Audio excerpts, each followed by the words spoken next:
Merci. La parole est à Monsieur Régis Soulanico.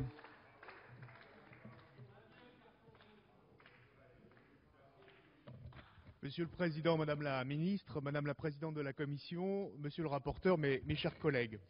L'Assemblée nationale est appelée aujourd'hui à se prononcer sur la proposition de loi relative à l'organisation du championnat d'Europe de football UEFA en 2016. Le 28 mai dernier, la France a été désignée pour organiser ce championnat d'Europe. Pour tous les passionnés de sport et de football que nous sommes, et pour tous les Français, c'est une grande satisfaction et un grand honneur d'accueillir une compétition sportive considérée comme la plus importante après la Coupe du Monde et les Jeux Olympiques. L'organisation de ce championnat s'accompagne d'exigences fortes en matière d'infrastructures et de rénovation de nos capacités d'accueil. Les travaux appellent un investissement massif pour un coût total estimé à 1,7 milliard d'euros d'ici 2016. La proposition de loi que vous nous soumettez ce soir marque l'aboutissement d'un processus qui manifeste le désengagement financier de l'État au profit d'intérêts particuliers et au détriment des collectivités territoriales. C'est une proposition de loi faite sur mesure, aux petits oignons, pour satisfaire quelques intérêts privés, ceux des grands groupes du BTP. C'est un cadeau voté dans l'urgence d'une procédure accélérée, sous la pression de lobbies, assez éloignés de la notion d'intérêt général.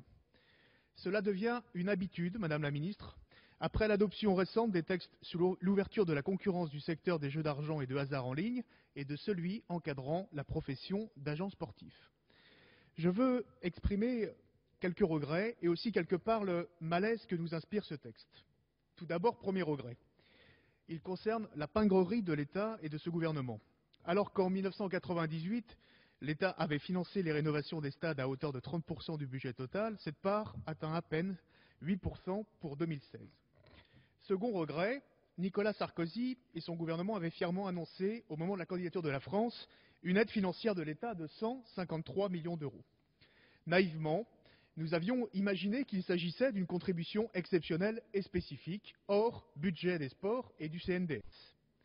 Puis, nous avons découvert, à notre stupéfaction, que cette somme devait être ponctionnée sur le budget du CNDS avant qu'un amendement de dernière minute lors de la discussion budgétaire fin 2010 au Sénat soit adopté et autorise l'augmentation du prélèvement sur les paris en dur de la Française des Jeux de 1,8 à 2,1% entre 2011 et 2015. Le problème, c'est que le compte n'y est pas, puisque ce prélèvement complémentaire est plafonné à 24 millions d'euros par an. Si mes calculs sont bons, ce prélèvement devrait donc rapporter au maximum 120 millions d'euros et pas 153. Jusqu'ici, sauf à déplafonner ce prélèvement lors de la prochaine discussion budgétaire, personne, ici, n'a obtenu d'explication sur le manque à gagner pour financer la part de l'État dans la construction et la rénovation des stades de l'Euro 2016. Il faut encore trouver 33 millions d'euros, et si votre gouvernement compte faire les poches au fonds de réserve du CNDS, au détriment de la construction d'équipements sportifs, il faut le dire clairement. Enfin, et je terminerai par là, nous ressentons un malaise profond. Votre texte, monsieur le député De Pierre, consiste uniquement à faire bénéficier les intérêts privés de dérogations absolues aux droits existants. Prenons l'exemple des baux amphithéotiques administratifs. L'article 1er dispose que les partenaires privés qui assurent en théorie l'exploitation d'un équipement sportif en contrepartie d'un bénéfice sous forme de retour sur investissement pourront bénéficier de versements de subventions, redevances et autres participations financières de la part des collectivités ou de l'État. Dans un BEA classique, le partenaire privé assure seul l'exploitation du bien et donc les risques afférents. Or, votre texte permet à ce partenaire de percevoir de l'argent public et donc de ne plus assumer les risques, cela aux dépens de la collectivité et donc des citoyens contribuables.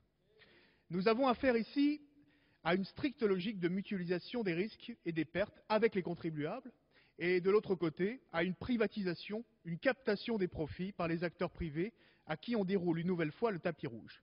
Si l'on veut résumer la philosophie de ce texte purement opportuniste, ces derniers auront le beurre, l'argent du beurre et le bonnet de la crémière.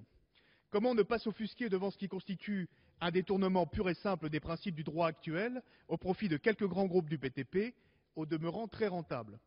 Je rappelle que les groupes Bouygues et Vinci ont réalisé un bénéfice net de 1,1 milliard d'euros en 2010 pour chacun de ces groupes et que Eiffage a fait un bénéfice de plus de 232 millions d'euros.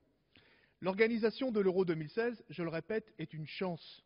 Nous avons tous en tête les souvenirs de la Coupe du Monde de 98 et du Championnat d'Europe de 84. Il faut conclure, monsieur. Je conclus, Monsieur le Président, vous tombez très bien. Ceux d'une France en fait. Malheureusement, le désengagement de l'État et les retards accumulés ces derniers mois donnent lieu à une proposition de loi qui sacrifie cet esprit sur l'autel du sport business et donc nous ne voterons pas ce texte.